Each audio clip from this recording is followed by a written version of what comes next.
नमस्कार, हमारे इस विशेष समाचार बुलेटिन में आपका स्वागत है। मैं हूं रमा त्यागी, मेरे साथ है बीना सिंह। शुरुआत करते हैं हेडलाइंस के साथ।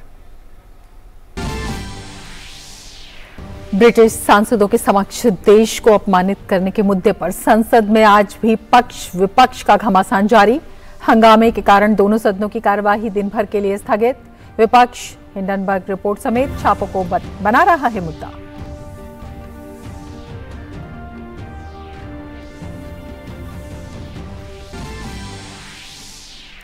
भाजपा राहुल गांधी के देश विरोधी बयानों पर उनसे माफी की मांग पर अड़ी।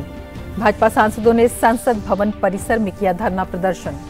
संसदीय कार्य मंत्री प्रहलाद जोशी ने कहा, राहुल गांधी और उनके करीबी राज करने को मानते हैं जन्मसिद्ध अधिकार। केंद्रीय मंत्री अनुराग ठाकुर ने कहा, विदेश जाकर देश को बदनाम करने पर क्षमा यात्रा निकालें राहुल गांधी।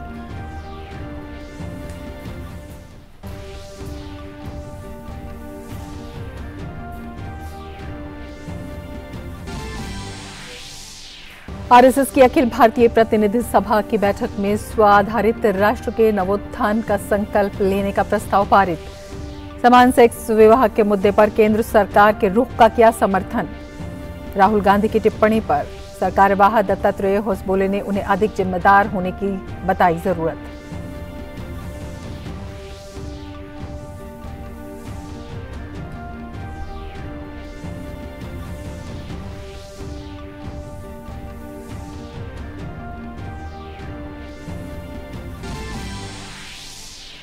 टेरर फंडिंग और अन्य आतंकवादी गतिविधियों से जुड़े मामले में एनआईए की बड़ी कार्रवाई।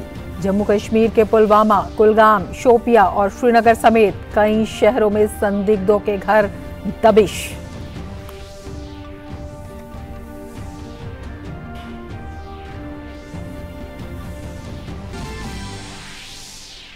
अमेरिका में घृणा अपराधों में 11.6% की बढ़ोतरी। एफबीआई की रिपोर्ट के अनुसार अश्वेतों के खिलाफ पूर्वाग्रह से प्रेरित अपराध की संख्या सबसे ज्यादा।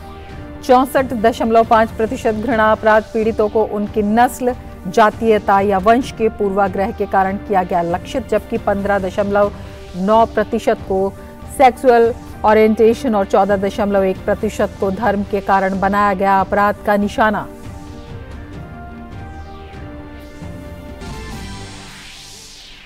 बैडमिंटन का प्रतिष्ठित मुकाबला ऑल इंग्लैंड बैडमिंटन चैंपियनशिप आज से शुरू। लक्ष्य सेन और पीवी सिंधु से 22 साल का सूखा खत्म करने की उम्मीद। सात्विक चिराग कर सकते हैं कमाल।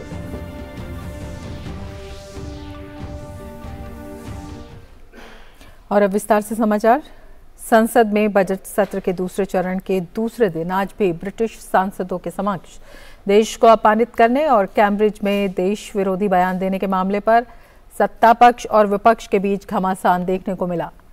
हंगामे के कारण लोकसभा और राज्यसभा की कार्यवाही पहले 2 बजे और फिर पूरे दिन के लिए स्थगित करनी पड़ी।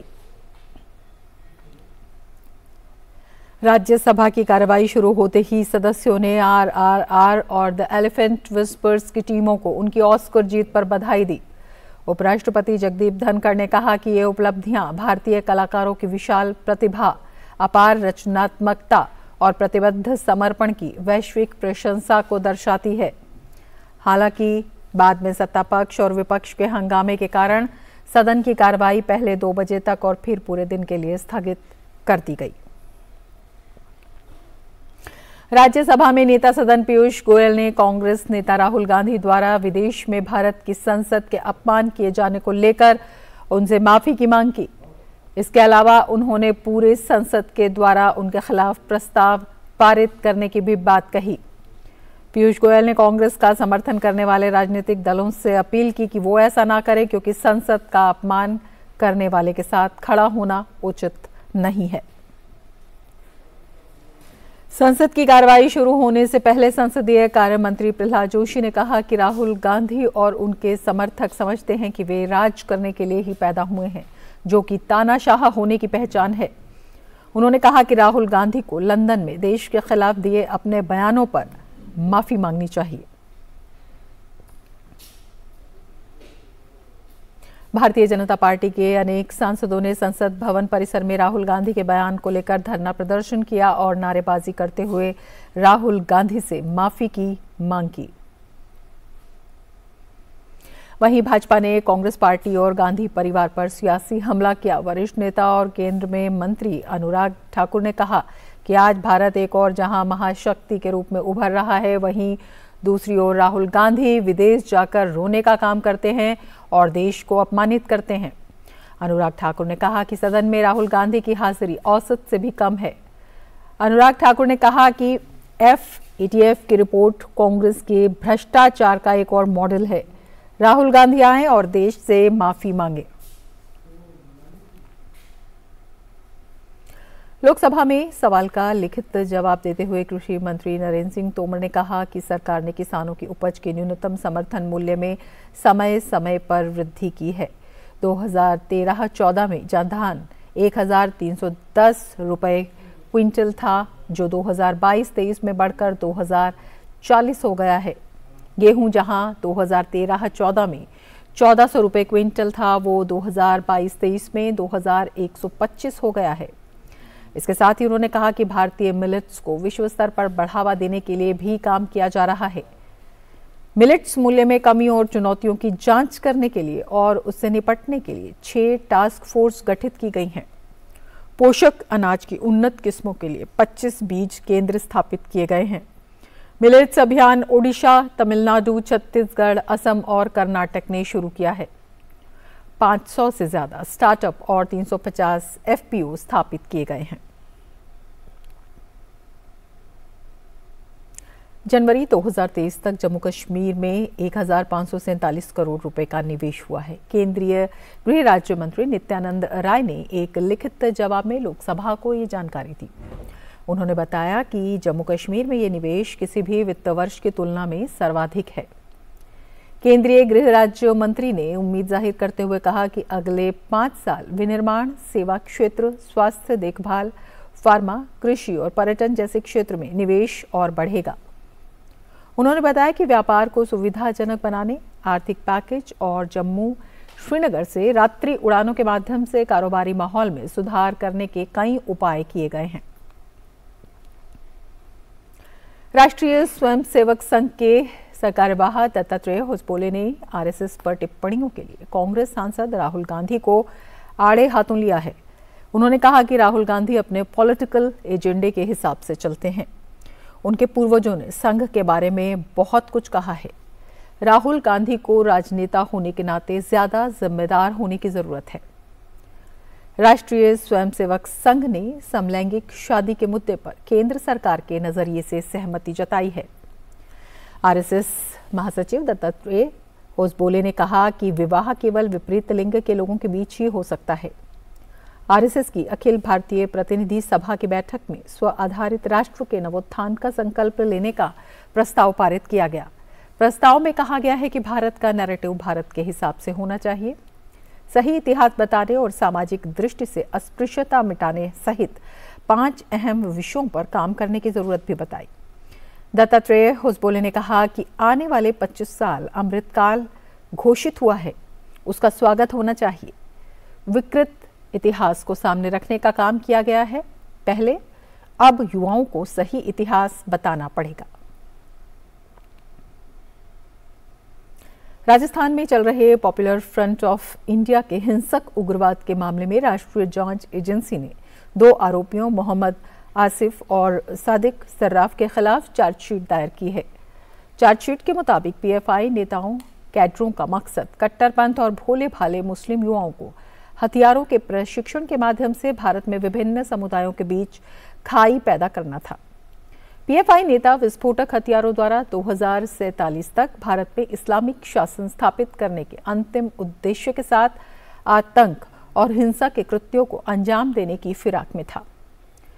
मोहम्मद आसिफ को कोटा से और राजस्थान के बारा के सादिक सर्राफ पर IPC की धारा 120B, 153A और यूपी अधिनियम 1967 की धारा 13, 17, 18, 18A और 18B के तहत आरोप लगाए गए हैं। वे पीएफआई के प्रशिक्षित सदस्य हैं जो हिंसक कृत्यों को अंजाम देने के लिए पीएफआई के लिए प्रभावशाली मुस्लिम युवाओं की भर्ती और कट्टरपंथी कृत्यों में शामिल थे। वे हथियारों और विस्फोटकों से निपटने के लिए प्रशिक्षण शिविर आयोजित करने, पीएफआई कैडरों को हथियार उठाने और हिंसक गतिविधियों को अंजाम देने के लिए धन जुटाने में भी शामिल पाए गए हैं। जम्मू कश्मीर के अनंतनाग में प्रतिबंधित आतंकवादी संगठनों के प्रमुखों और सदस्यों की आतंकी गतिविधियों से संबंधित मामले में राष्ट्रीय जांच एजेंसी कई स्थानों पर छापेमारी कर रही है। इसके साथ ही शोपियां, कुलगाम, पुलवामा और श्रीनगर सहित कश्मीर के कई हिस्सों में एनआईए की छापेमारी चल रही है। बुलेटिन में फिलहाल लेते हैं एक ब्रेक। आप देखते रहिए डीडी न्यूज।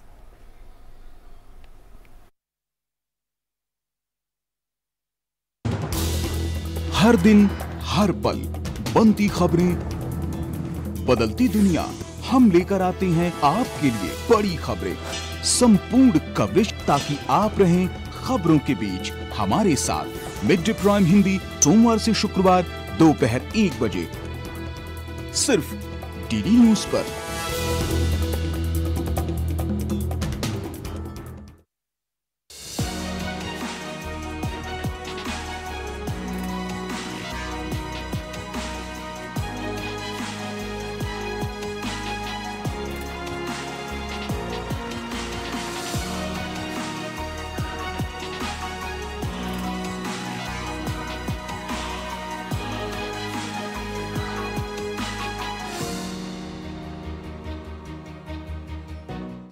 यूट्यूब देख रहे हैं, मैं हूं अशोक केरवा। कोई फैक्ट चेक करना चाहता है कि राज्य मुसलमान आज गर्मियों सवाल है। आसान नहीं होता सच के लिए लड़ना। जिसकी आवाज कोई नहीं बनेगा, उसकी आवाज हम बने। जो डर जाते हैं वो झूठ से कहां टकराते हैं। जो गरीब के स्कूल में, गरीब के स्वास्थ्य के लिए खर्च होना चाहिए, वो लूट कर इन्होंने अमीर ठेकेदारों को दे दिया। सच को जानना हो तो झूठ पर करना होता है प्रहार, हर बार बार बार। मैंने आपसे पूछा, आपने ठीक है नहीं कहा ना आपने। और कोई मुद्दा नहीं है तो सोनिया गांधी की गुडबुक में मैं अपना नाम गोल्डन अक्षरों में कैसे दाखिल करूं? इसलिए न फेक न्यूज न झूठ, हमेशा सच के साथ 2-2। देखिए मेरे साथ 2-2 सोमवार से शुक्रवार रात 9 बजे सिर्फ डीडी न्यूज पर।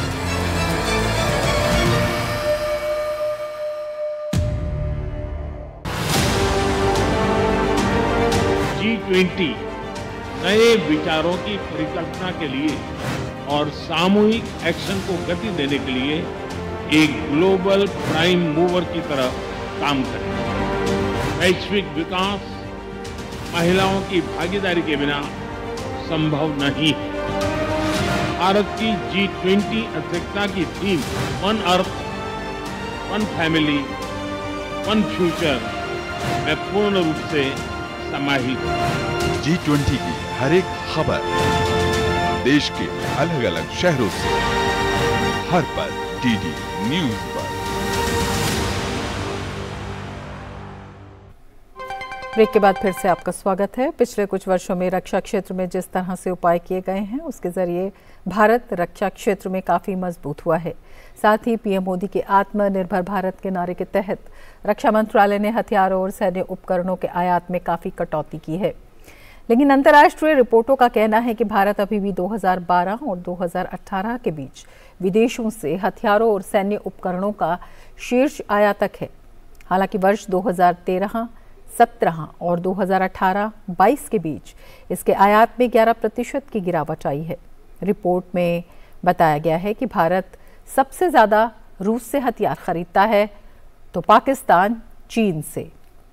नई रिपोर्ट में कहा गया है कि भारत के आयात में गिरावट के कारणों में स्वदेशी निर्माण के साथ आयात को बदलने के प्रयास और एक जटिल खरीद प्रक्रिया शामिल है। Stockholm International Peace Research Institute ने कहा कि वर्ष 2018-22 के दौरान दुनिया के 5 सबसे बड़े हथियार आयातक भारत, सऊदी अरब, कतर, ऑस्ट्रेलिया और चीन थे। रिपोर्ट के मुताबिक 5 सबसे बड़े हथियार निर्यातकों में अमेरिका, रूस, फ्रांस, चीन और जर्मनी शामिल हैं। रिपोर्ट में कहा गया है कि 2018-22 के दौरान दुनिया के 8वें सबसे बड़े हथियार आयातक पाकिस्तान द्वारा आयात में 14% की वृद्धि हुई, जिसमें चीन इसका मुख्य आपूर्तिकर्ता रहा। वहीं भारत ने सबसे ज्यादा हथियार रूस से खरीदे हैं। उद्योग संवर्धन और आंतरिक व्यापार विभाग DPIIT भारत की G20 अध्यक्षता के दौरान स्टार्टअप 20 और बिजनेस 20 समूह की बैठकें आयोजित कर रहा है। DPIIT की प्रधान सलाहकार रूपा दत्ता ने बताया कि बिजनेस 20 के तहत कुल 100 बैठकें आयोजित की जाएंगी, जिनमें 35 बैठकें हाइब्रिड मोड में होंगी। बिजनेस 20 शिखर सम्मेलन 26 और 27 अगस्त को नई दिल्ली में आयोजित होगा। उन्होंने बताया कि भारत की G20 अध्यक्षता के तहत पहली बार स्टार्टअप 20 कार्य समूह को शामिल किया गया है, जिसकी कुल 60 बैठकें आयोजित की जाएंगी। नक्सल प्रभावित जिलों में हिंसा की घटनाओं के मामले में एक लिखित सवाल के जवाब में गृह राज्य मंत्री ने लोकसभा में बताया है कि LWE संबंधी हिंसा की घटनाओं में वर्ष 2010 के स्तर की तुलना में वर्ष 2022 में 77% की कमी आई है।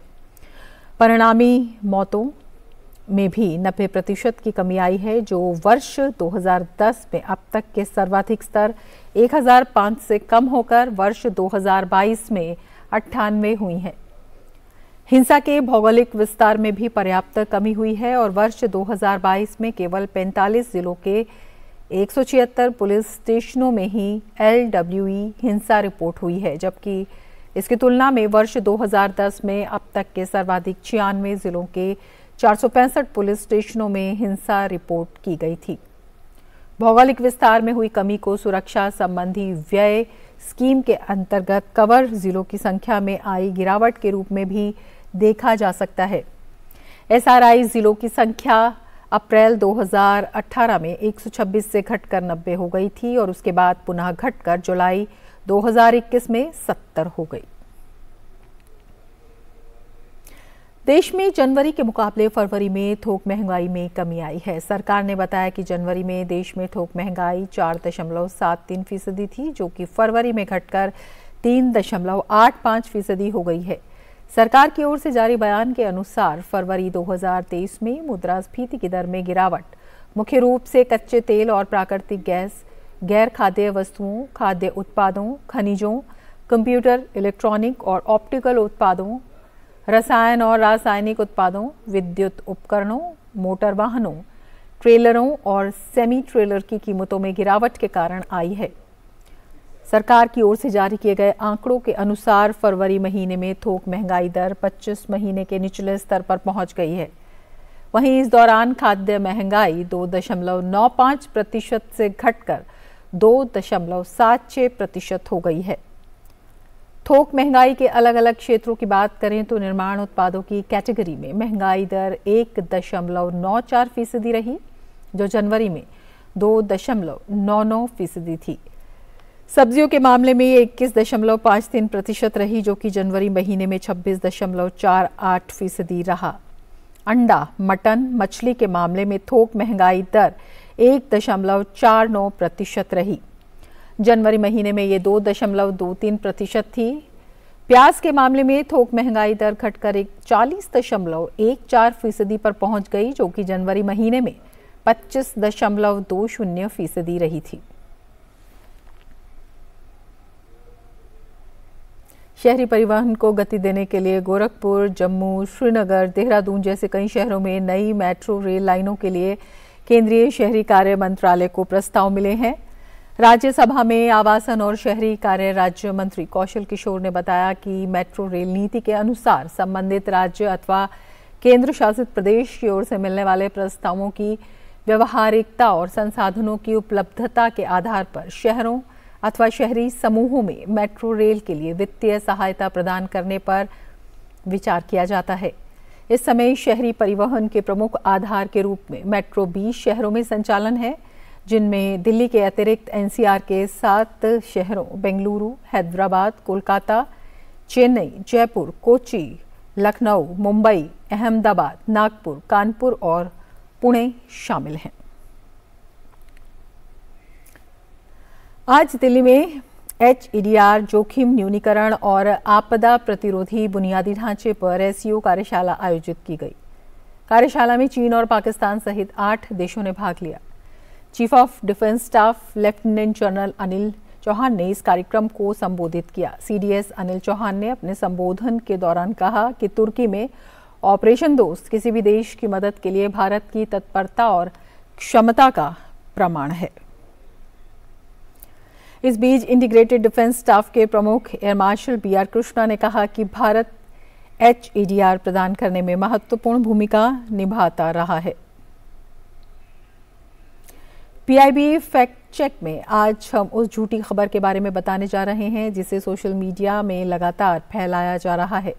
पत्र सूचना कार्यालय ने आज ट्वीट करके जानकारी दी। एक व्हाट्सएप मैसेज में दावा किया जा रहा है कि केंद्र सरकार द्वारा फ्री मोबाइल रिचार्ज योजना के तहत सभी भारतीय यूजर्स को 28 दिन का रिचार्ज फ्री में दिया जा रहा है। ये दावा फर्जी है और केंद्र सरकार द्वारा ऐसी कोई योजना नहीं चलाई जा रही है।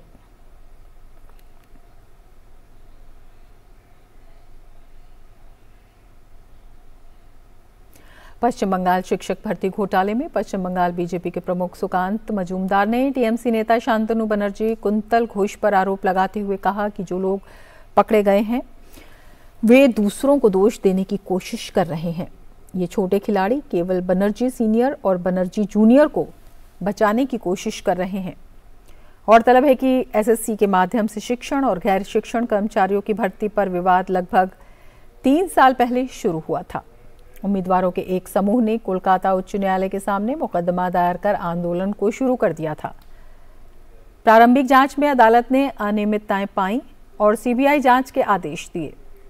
सीबीआई ने मामले में जांच करते हुए रिश्वतखोरी और OMR शीट में हेराफेरी की अभूतपूर्व अनियमितता का पर्दाफाश किया। इसके परिणाम स्वरूप पश्चिम बंगाल के पूर्व शिक्षा मंत्री पार्थ चटर्जी और लगभग 10-12 अन्य व्यक्ति जिनमें एसएससी के वरिष्ठ अधिकारी और विभिन्न एजेंट शामिल थे, उन्हें गिरफ्तार किया गया था। अब जांच से पता लगा है कि पूरे राज्य में एजेंटों का एक नेटवर्क काम कर रहा था जो नौकरी के एवज में पैसा वसूल करते थे और उन उम्मीदवारों की OMR शीट में हेरफेर कर उनकी नौकरी सुनिश्चित की जाती थी। अमेरिका अक्सर दुनिया भर में मानवाधिकारों की दुहाई देता है, लेकिन FBI की ताज़ा रिपोर्ट में चौंकाने वाले खुलासे हुए हैं।